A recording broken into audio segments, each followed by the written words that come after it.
Après 2 mois d'abandon, l'image a quelque chose d'irréel. Le Bund, cette célèbre artère aménagée le long du fleuve qui sépare la ville en deux, a retrouvé les Shanghaïens. Les voilà qui flânent, qui se promènent, à pied ou à vélo, comme avant. L'atmosphère n'y est pas vraiment. Je me sens en paix après être sortie de chez moi ce matin, mais je ressens aussi un sentiment de honte. C'est comme si certaines choses ne s'étaient jamais produites. Ces 2 derniers mois, à cause de la pandémie, certains ont perdu leur emploi, d'autres des membres de leur famille. En fait, je me sens triste à l'intérieur. Après être allée me promener, le bonheur que j'avais a disparu. Si la grande majorité peuvent sortir, quelques millions d'habitants sont encore enfermés dans les zones résidentielles considérées à risque par les autorités.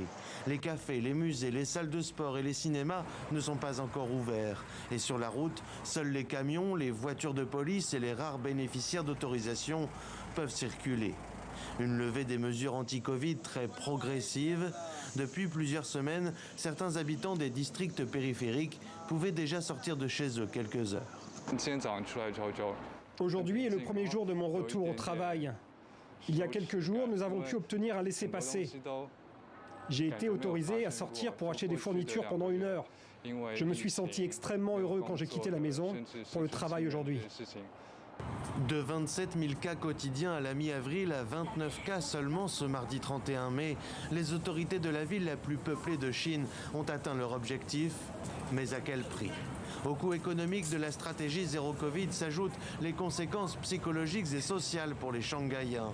Alors que les autorités prévoient de généraliser les tests PCR réguliers à l'ensemble de la population, un QR code est désormais nécessaire pour accéder à tous les lieux publics, mais aussi à certaines résidences.